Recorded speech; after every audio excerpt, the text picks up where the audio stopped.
아모스 두 번째 시간입니다. 오늘 말씀은 아모스 1장 3절부터 2장 3절까지입니다. 아모스 1장 3절부터 5절 말씀을 합독하고 아모스 1장 3절부터 2장 3절까지를 지금 보도록 하겠습니다. 그러면 아모스 1장 3절부터 5절 말씀을 한 목소리로 합독하도록 하겠습니다. 여호와께서 이와 같이 말씀하시되 다메섹의 서너 가지 죄로 말미암아 내가 그 벌을 돌이키지 아니하리니 이는 그들이 철 타작기로 타작하듯 길르앗을 압박하였음이라. 내가 하사엘의 집에 불을 보내리니 베나닷의 궁궐들을 사르리라. 내가 다메섹의 빗장을 꺾으며 아웬 골짜기에서 그 주민들을 끊으며 벳 에덴에서 규 잡은 자를 끊으리니 아람 백성이 사로잡혀 기르에 이르리라. 여호와께서 말씀하셨느니라. 주여. 자, 아모스 총 9장에서 일부를 먼저 보고 있는데요. 아모스 1장 2장이라고 보시면 됩니다. 여기서는 남유다 왕국 또 북이스라엘 왕국 이 두 나라를 포함해서 8개 나라에 대해서 심판 예언이 나옵니다. 사실은 하나님께서 이제 전 세계의 주관자이심을 드러내시는 부분이에요.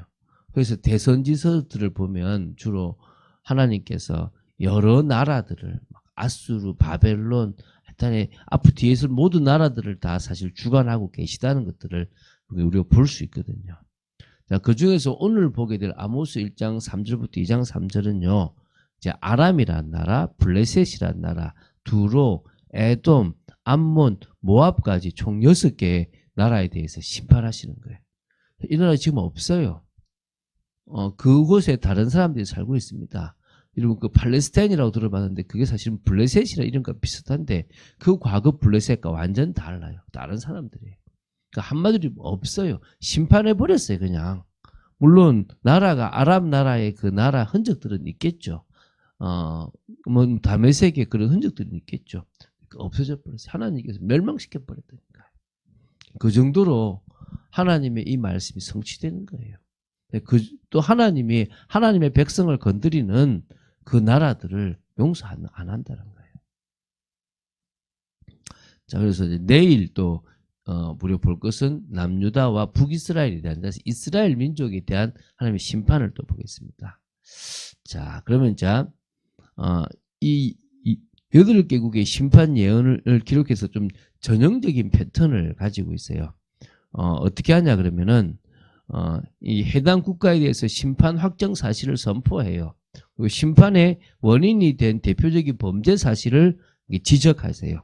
그리고 불의 이미지를 기본으로 한 심판 집행을 하세요. 불로 태워버리겠다 이렇게 얘기합니다. 또 예언의 이 권위 확보를 위한 여호와 예언의 어떤 강조 등이 이렇게 또 나옵니다. 그래서 4가지 요소가 나오는데 이걸 기본 패턴으로 나오기도 하고 약간 축소해서 나오기도 하고 북이스라엘은 이제 한 2배 정도로 확장돼서 나오는데 거의 이 패턴으로 나온다고 보시면 됩니다. 자, 그래서 다시 말씀드리지만 하나님은 이스라엘에 국한된 하나님이 아니라 전 우주 만물을 주관하시는 참 하나님이십니다. 그게 우리가 고백해야 될 거겠죠. 자, 그럼 하나씩 보겠습니다. 먼저가 다메섹이라고. 다메섹은 아람 나라의 수도입니다. 그러니까 그래서 아람 나라에 대한 심판이라고 보시면 돼요. 우리가 니느웨라 그러면은 니느웨가 아니고 사실은 뭐죠?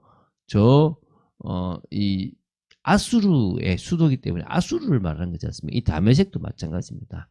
이 심판의 대표적인 이 아람 나라의 원인은 뭐냐? 철 타작기로 타작하듯 길르앗을 압박했대요. 이게 북이스라엘 제10대 왕 예후 시대에 아람 왕 하사엘이 길르앗을 침공하여 무자비한 학살을 자행했던 사실을 가리킵니다. 이게 열왕기야 8장 12절도 10장에 나오는 거거든요. 하나님께서 하사엘의 집에 불을 보내겠다고 이제 베나닷의 궁궐들을 사르겠다. 다메섹의 빗장을 꺾고 아웬 골짜기에서 그 주민들을 끊고 베네덴에서 규 잡은 자라는 것은 왕 후손이거든요. 그걸 끊어버리시겠다는 거예요. 한마디로 왕권을 끊어버리겠다는 겁니다. 아람 백성이 사로잡혀 길에 이르겠다. 다른 나라로 끌려간다 이 말이겠죠. 자, 이제 두 번째입니다. 블레셋입니다. 블레셋이 또 얼마나 이스라엘을 괴롭혔습니까? 그래서 여기서는 또 똑같이 뭡니까? 이제 그 원인이 뭡니까? 에돔에 사로잡은 자를 넘겼다는 거예요. 이것은 남유다 제5대 왕 여호람 때에 블레셋이 남유다를 침공해가지고 왕의 아들과 아내를 사로잡아 갔던 그런 역대하 21장에 나오는 그런 사건과 연관된다고 보면 될 것 같아요. 그래서 대표적인 성 가사성에 불을 내고 아스도 주민 아스글론 거기서 귤을 잡은 자를 다 끊어버리고 에그론도 친다. 그래서 결국은 블레셋에 남아있는 자가 다 멸망한다. 요즘 원래 블레셋이 팔레스타인하고 같은 어원입니다. 이민자예요. 이렇게 넘어온 자예요. 근데 처음에 넘어온 자들은 다 사라져 버렸어요. 다른 사람들인 거야. 이제 날아가 버린 거예요. 자, 그 다음에 이제 두로입니다. 두로. 이건 좀 축소형으로 심판이 되는데요. 원인은 뭐냐면, 형제의 언약을 기억하지 아니하고 사로잡은 자를 또 에돔에 넘겼다는 겁니다. 이것은 블레셋에 대한 심판의 원인하고 비슷한데요. 이 두로는요, 다윗하고 솔로몬하고 이렇게 형제와 같은 언약을 맺었는데, 그런 자국의 이익을 위해서 이스라엘 자손들을 에돔의 노예로 팔아버린 사건.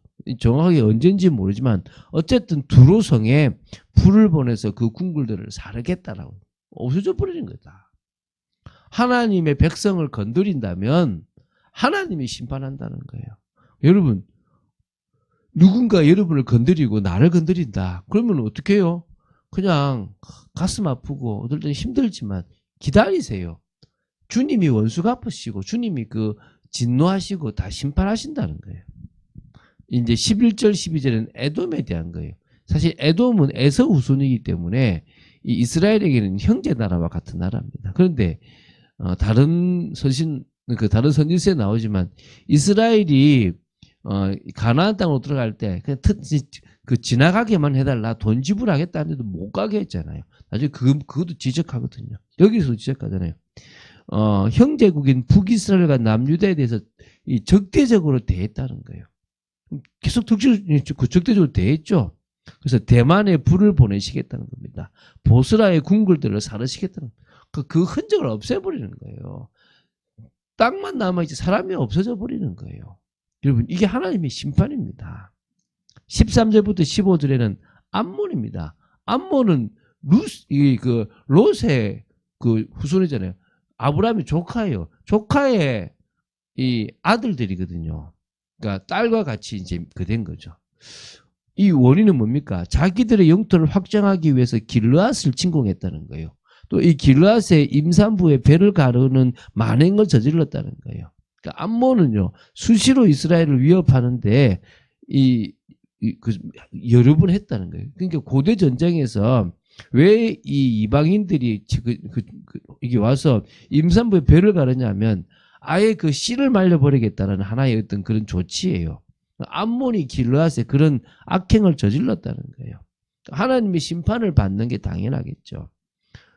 그래서 이 라빠성에 불을 놓았어요. 궁궐들을 사르고요. 전쟁의 날에 외침과 회오리 바람의 그 폭풍으로 다 쳐버린다는 겁니다. 그 나라의 왕은 지도자들과 함께 사로잡혀서 갈 거라는 거예요. 없어져 버린다는 거예요.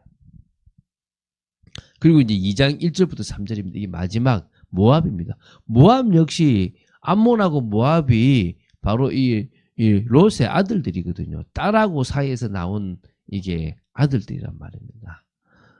이 심판의 대표적인 원인이 에돔 왕의 뼈를 불살라 죄를 만들었다는 겁니다. 그래서 이 죄라는 것은 석회라고도 번역할 수 있는데 적국의 왕을 그 왕의 뼈를 백색 도료로 사용했다. 이 말은 가장 비참하게 만들었다. 아주 무시했다 말이죠. 모압에 불을 보내서 그리옷 궁궐들을 사르시겠다는 거예요. 모압이 요란함과 외침과 나팔 소리 중에서 죽을 거다 이겁니다. 재판장을 멸하고요. 지도자들을 함께 다 죽게 하겠다는 거예요. 이제 6개 나라를 이렇게 자 위에 뭐냐면 아람이 있어요. 옆에 두로가 있고요. 밑에 블레셋이 있어요. 여기 에돔이 있어요. 여기 모압이 있어요. 암몬이 있어요. 다 둘러 있잖아요. 이스라엘을 기점으로 뺑 둘러 있는 6개 나라를 다 치겠다는 거예요. 다 하나님께서 멸하겠다는 거예요. 어찌 보면 그 나라들이 이 나라를 잘 도우면 복받을 건데 그 나라를 다 건드린 거죠. 하나님은 악에 대한 심판을 반드시 일으키십니다. 그런데 당장은요, 악이 잘 되는 것처럼 보여요. 악한 자들이 부강하는 것처럼 보인다니까요. 여러분, 세상도 지금도 마찬가지예요. 욥이 말하잖아요. 악한 자들이 더 잘 되는 것처럼 보인다니까요. 의인들이 핍박을 받게 돼 있다니까요. 그런데 여호와의 심판은 반드시 일어나게 돼 있다는 것입니다. 우리가 그 심판을 받지 않는 게 감사하죠. 누구 때문에요? 예수님 때문에. 우리가 예수 믿었기 때문에 우리의 과거의 죄가 도말된 거예요. 그런 의미에서 우리는 멸망하지 않는다는 거예요. 예수님을 그리스도로 제대로 믿으면, 그냥 자기식으로 믿으면 멸망이겠죠. 여러분이 예수님을 믿으면 구원받습니다. 그런데 틀리게 믿으면 의미 없어요. 예수 그리스도를 바르게 나의 주로 믿어야만 되는 겁니다. 그럴 때 성령의 역사도 온다는 거예요. 사도행전에 나타났던 5번뿐만 아니라 정말 지금까지 이 교회사를 보면 하나님의 역사가 얼마나 많았습니까? 이제 우리 현장에도 있어야 될 줄로 믿습니다. 그런 축복을 사실적으로 누려나가야 될 거라고 믿습니다. 그런 응답을 누린 여러분 되시기를 주 예수 그리스도의 이름으로 축원드립니다. 주는 그리스도시요 살아계신 하나님의 아들이심을 고백합니다. 하나님께서 역사하시고 인도하시고 주장하시고 정말 저희들이 다른 것 없음을 고백합니다. 기도해야 될 중요한 시간표임을 고백합니다. 성령으로 충만케 하시고 이쯤 하면 되겠지라는 생각이 저희들 속에 있다면 버리고 정말 과거 우리의 선진들에 비하면 택도 없이 기도하고 있는 저희들의 모습임을 고백하고 더 많은 시간을 기도하고 정말 하루 종일 기도해도 될 만큼의 시간만큼을 주님께 드리는 저희들 되게 하여 주시옵소서. 그래서 이런 아버지 하나님, 하나님의 역사, 하나님의 해나가시는 모든 것들을 보며 인도받는 인생 되도록 지켜주시옵소서. 주 예수 그리스도 이름으로 기도드립니다. 아멘.